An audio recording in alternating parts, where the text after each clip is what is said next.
Kevin Moranz, welcome to being live on the Moto. Are you guys done? Welcome to being live on the Moto Aftermath show. Oh, there we go. There we go. My God, hold on. I got to get this. Yeah, my 5 minutes turned into a lot longer than 5 minutes. We noticed. Trust me, we were trying to kill time with our Complete Racing Solutions halftime report here, and then I ran out of stuff to talk about on the halftime report, so we started getting into the 250s here. But now we're back to Kevin Moranz, brought to you by Isaac Nelson Designs. Okay, go ahead, buddy. How was your weekend? Say that again? I said, welcome back to the show. How was your weekend? Oh, it was solid. Finally, for once, the Moranz Mafia, Main Event Moranz, is back in business. You know what I'm saying? Yep. Well, hey, that's why you're on the show, buddy, because guess what? We don't have losers on here, okay? You are such a douche. Oh, so you're saying I've been a loser for the last 8 weeks? If you don't make the main, we don't want to talk to you, all right? Ooh, that's good. Hey, that's fair. You know what I mean? I need some, pep in my step. The biggest thing, which I know we'll kind of get into it, but yeah, dude, just been really struggling with the bike. Finally made some major changes, suspension-wise and gearing-wise, and I'm a completely different rider all of a sudden. Well, that's good. That's good, because I'll tell you what, man. We were really nervous that you were going to hang it up after watching you ride at Indy, man. We watched second qualifying, and Justin looked at me, he said, oh, and I went, yeah. I was really wondering if you were just going to light the rig on fire at some point. Yeah, we thought maybe. Well, I mean, at Indy, dude, I did not care, to be really honest, like, flat out on this right now, is I did not care how I did. As long as I got through it without hitting my head again, that's all I cared about, to be really honest. Kevin went in the weekend trying not to die. Yeah, I came back at AZ, and then literally the second round back in free practice, OTB, knocked myself out again. I fully took a back seat at Indy and was just get through the race. So, and the thing is, I felt terrible on the bike. For the next 4 rounds after that, I felt and continued to feel terrible on the bike. So I really, at that point, I was like, I think it's maybe just because I hit my head twice. I'm nervous. I'm being a little bit of a wuss. I'm just not turning right. I'm not being aggressive enough. And it just continued when I wanted to keep trying to push, and I couldn't push. And that's when I was just like, we got to keep trying something because I know what I'm capable of, and this is not it. And now here we are. Now we've made some massive changes, and everything's better, and we're making mains here. Yeah, well, we've made one main. I can't toot my own horn too much. Look, we got 2 more races left. All right, the progress is real, and we've got the big money race coming up Friday. You know what I'm saying? That was on my list to ask you. How are we feeling about this Pulp MX race? We're feeling real good. The starts are back. That's what Kev needs. We got a little bit of the flow back. We're ready to send it. Have you heard about the format for this race? Yes, 2-moto format. First race is as normal. It's like a normal LCQ, 5 minutes plus 1 lap. Yep. And then they're taking us straight off the finish line, stagger starting us in reverse order. So whoever wins the first moto starts last in the second moto. Yep. And Olympic format kind of deal. So, yeah, it's going to be intense. So what's the strategy for this? Are we shooting for in the first one to be like 5th through 10th, basically, and then so it gets our starting spot mid to front of pack, essentially, or what are we thinking here? For me, I go as fast as I can in both motos. I don't try to play any games. I don't try to. I want to try to win the first one. Say I go through the second one and I get shafted by some people that are much slower than me in front of me. It is what it is at that point. I want it to be out of my hands. I don't want to lollygag the first one and then have a get off or have a mistake that cost me in the second one, and then I'm pissed about not trying hard enough in the first one. I'm going for the dub right off the rip. Will you be trying to buy the number 1 gate pick clothespin off somebody for $1,000? 100% I would, but I don't think that they're going to allow that this year. Damn. That's too bad. Yeah. That's too bad. So, all right. So I got a couple other hard-hitting questions for you here, brother. Okay. Number 1. Here we go. And just before you get started, I do not have a ton of time, so just give me a heads up. Okay. Did you hit the quad? Oh, you fucking dick. No, I did not hit the quad. Okay. Absolutely not. All right. That's that. I'm still in that little bit of zone. This is my first weekend where I felt comfortable enough to obviously push. Okay. That showed. I have not. At the same time, especially for my Arlington experience when I went a little bit inside. I mean, I just hit that 3N right before I knocked myself out the second time. Just hit it. There was another rider in my line, just going for a jump when I didn't really need to go for a jump, and I put myself in the ground and screwed me over for another 3 rounds. Okay. That jump was not worth it to me. All Not right. yet. I didn't feel comfortable enough until like I'm getting this under my belt. We'll see. So no, did not hit the quad. Okay. Second question. Are we going outdoors? I was going to ask that. Good. We are going to probably do select rounds. I'm not going to lie. After this past weekend, I have a lot more,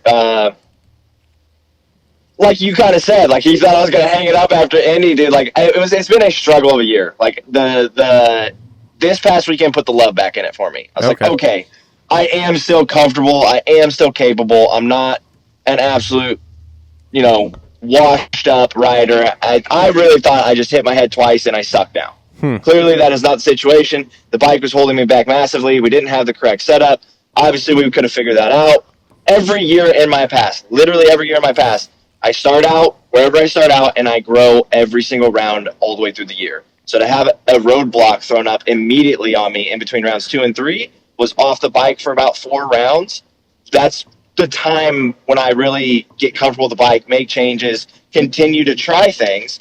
But if you're sitting on the couch, you're not making any progress. Yeah. So then to come back to racing and literally 1 round later have another roadblock thrown up, another few rounds missed, like it has been a nightmare of a season for me. Mm-hmm. And it obviously shows with just not being comfortable on the bike. We just had the wrong setup. We're just now figuring it out. Obviously it sucks because we're almost done with Supercross, but it is what it is. And I'm not going to, sit here and sugarcoat it. Yeah. Now, when you say select outdoor rounds, is this select outdoor rounds in the van by yourself, or is this?